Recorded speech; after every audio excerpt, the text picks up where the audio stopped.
Hey there, welcome to the Wells Report with John David Wells on the USA Radio Network. I'm James Parker in for John David Wells, 844-RADIO-US, 844-723-4687. We're rolling through some AOC audio. This is her again from an appearance on 60 Minutes. Socialism, that's not unrealistic. Just because it keeps failing over and over and leads to horrible outcomes. It's not unrealistic, though. What makes it unrealistic? How to pay for it. We pay more per capita in healthcare and education for lower outcomes than many other nations. And so for me, what's unrealistic is what we're living in right now. All right, next. When they talk about AOC made some factual errors, I'm actually kind of sympathetic on this clip here. And when she says, you know, people who are nitpicking all these factual errors are missing the big picture. She's also been criticized for making factual mistakes. One of the criticisms of you is that your math is fuzzy. The Washington Post recently awarded you 4 Pinocchios. Oh, my goodness. For misstating some statistics about Pentagon spending. If people want to really blow up one figure here or one word there, I would argue that they're missing the forest for the trees. I think that there's a lot of people more concerned about being precisely, factually, and semantically correct than about being morally right. Well, and there's a place for that argument. But we're not just necessarily nitpicking the little bitty details that she misses, like when she says the Pentagon wasted $34 trillion or whatever these little nitpicky facts are that she gets wrong. Because it's not that she has the nitpicky facts wrong. She has the entire big picture wrong.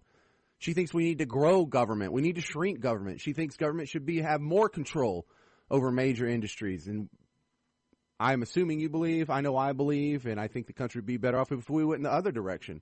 So no, she just tries to dismiss it as they're nitpicking the details. And for a lot of people they are, and they seem really petty about it. And I try to avoid that myself. Not that I'm some innocent, holy guy that always keeps it just to the facts. I like to throw in insults every once in a while. But it's not just that you're missing the little facts, it's that you're missing the big picture. However, the other side of that sound clip there is, boy, I wish everyone was so deferential when it came to Trump. You know, Trump said his dad's from Germany, or Trump said, hey, I had the biggest inauguration ever. The wind turbines give you cancer? Well, where's the media going? Well, you know, just because you nitpicking some of the little facts here, you're missing that we're getting the big picture right. They wouldn't say that about their political opposition. And one thing I want to stress is treat everybody by the same set of rules. If you're going to be deferential and give the benefit of the doubt to your guys, do it for the other guys too. There's no problem in that. AOC wants to abolish ICE. I happen to believe that an agency that has repeatedly, systematically, and violently committed human rights abuses cannot be reformed. All right, if I'm deferential on this one, and I will be, the argument that I can stomach that involves getting rid of ICE is ICE hasn't been around that long. I think ICE was a reconstituted form of the Border Patrol and Customs and all this, and immigration and all that. When we did the Homeland Security, Patriot Act, all that stuff right after 9/11. Isn't that where it started being called ICE? Because it used to just be called the Border Patrol or Customs or whatever. But she doesn't talk about anything to replace it. She doesn't talk about getting rid of ICE and just having the Border Patrol be the Border Patrol and, you know, Customs be Customs, or she doesn't. If she wants to get rid of all enforcement on the border, that's where she's ridiculously wrong. We can't have no agency change it. And she's not talking about, she just said it can't be reformed. How can it not be reformed? There's nothing we can do that would make us have a police force or an enforcement mechanism, enforcement agency watching our borders that can't be corrupt or violate civil rights. It's totally impossible, huh? Enforcing your own borders, totally impossible. Can't even be reformed. It's a little ridiculous. I always love these people saying, well, you can't shut down the border. I mean, you can't stop the flow of people coming in and out of the border. You know what country has the longest landmass border in the world? Russia, Soviet Union. And they had that sucker locked down. You know who has a huge border too, and most of it's on landmass is China, and they got that sucker locked down. How come we can lock down the largest land borders in the world if it's red China or red Soviets? But no. Locking down just 4 states across the bottom of the United States. Don't be ridiculous, Parker. AOC, the billionaire system, the idea that we have billionaires, just that they exist, is immoral. Do we live in a moral world that allows for billionaires? Is that a moral outcome in and of itself? No, it's not. It's not. I do think a system that allows billionaires to exist when there are parts of Alabama where people are still getting ringworm because they don't have access to public health is wrong. Yeah, I'm glad they think we got worms down here. Just let them think that. Yeah, we all got worms. We got ringworms. We got tapeworms and hookworms and chiggers, and we've got snipes. Just fill their head with stuff so they stay away, so they don't come down here. Just fly over. Don't even land. You're going to get worms. But the idea that billionaires are immoral, or a system that allows for billionaires are immoral. You mean, hang on, let's just take it from this angle. You mean that it's immoral that one person can accumulate and control the spending power of over $1 billion? Yet we have a government that's spending $4.6 trillion, and you don't think that's enough? You want to increase it? So it's okay for politicians, a handful of politicians, to control $4.6 trillion worth of spending, but a billionaire can't control $1 billion that he made himself. They're spending $4.6 trillion of someone else's money, which they took from someone else, or they're taking from future generations. Yeah, it's just immoral that someone has that much power. Oh, well, you seem to have more than that, and you want more. And again, it's antithetical to what America was founded on, the principles that America was founded on. When George Washington was literally the richest guy in America, and he's the greatest president we ever had. He was the most beloved figure around the Revolutionary time, easily. He was a successful president. There's no one that's going to look back and say he did a horrible job, or he was a corrupt man, or he really screwed things up. He was literally the richest man we had to offer. And no one said, I think you made too much. This is a new thing. This is sort of an envy thing. Why do you care if someone else makes $1 billion? As long as they did it the right way, as long as it was all through voluntary transactions, sounds like they're doing something right. Sounds like we don't need to be demonizing them. We need to see what they're doing and emulate it. Billionaire system is immoral. Really? Then what's the cap? What's the cap on the allowed amount of wealth that you will allow, oh great overlords?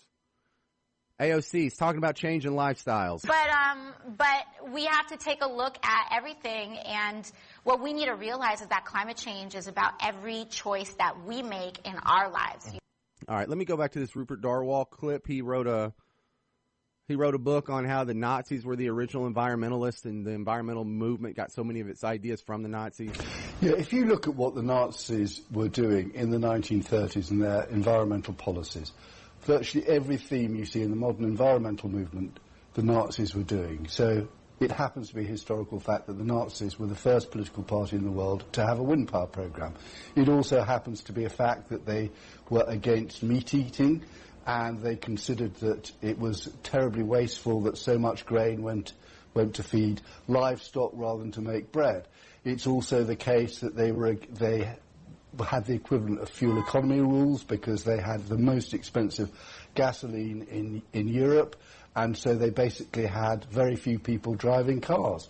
So virtually everything that you see, I think actually the most extraordinary thing that I came across was this quote from Adolf Hitler, where he told an aide once, I'm not interested in politics, I'm interested in changing people's lifestyles. Well, that's extraordinarily contemporary. That is what the modern environmental movement is all about. It's about changing people's lifestyles. Yeah, so you can go ahead and take that little clip from Rupert Darwall and just apply it to the whole Green New Deal package. It is just reconstituted, same stuff that they've been pushing. They just put a new book cover on the same textbook.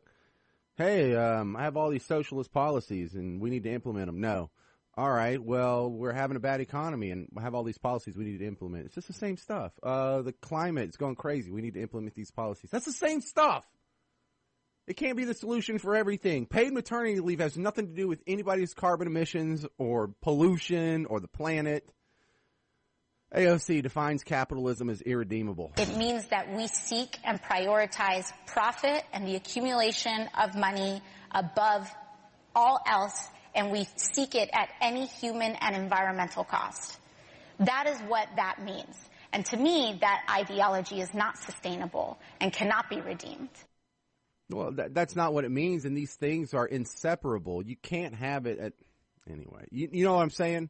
It's of money above all else, and we see... Yeah, so you can't put the money above all else. If you hurt somebody in the process, you will go to jail under a free market capitalist system where individual rights and private property rights are held sacrosanct. No, you can't just go hurt anybody, and you can't go damage the environment because it's somebody's property, and if you damage it, you're going to have to restore it or compensate them. I mean, this is a lie. She is completely misrepresenting what capitalism is. And boy, isn't it easy to win the argument when you get to put up a straw man and say, oh, capitalism just seeks profit over anything else. No, not really. Actually, it's private property and individual rights over everything else. And look, these things aren't mutually exclusive.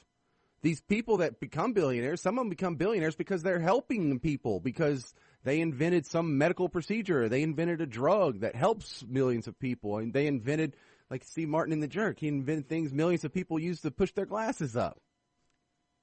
But that's how you do it. Walmart got rich by selling people cheaper stuff than they can get anywhere else, improving their standard of living. The Waltons didn't steal their billions. They did it by raising the living standard of the lowest in America, more so than any government program has ever done. Capitalism's irredeemable. Where's capitalism failed? Where's the giant riots where people are having to drink out the sewer because capitalism failed? Where is it that they're having riots where they ran out of medicine and food because capitalism failed? Or they have these people protesting in the street, and the army has to come out and shoot live rounds into them.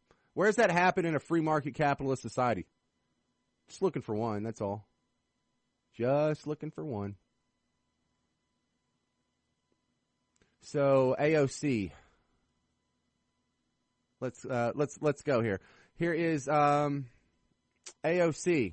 Dude, you can't be having hamburgers for breakfast, lunch, and dinner. We need to take a look at factory farming, period. It's wild. Yeah. And so it's not to say you get rid of agriculture. It's not to say we're going to force everybody to go vegan or anything crazy like that. But it's to say, listen, we got to address factory farming. Maybe we shouldn't be eating a hamburger for breakfast, lunch, and dinner. Like, let's keep it real. Slow down. Yeah, I mean, yes. You want to go back to that Rupert Darwall clip where he was talking about how the Nazis were the original environmentalists and they were to feed livestock rather than to make bread. Hang on. Considered that it was terribly wasteful that so much grain went to feed livestock rather than to make bread. It's also the case that Hitler was a vegetarian.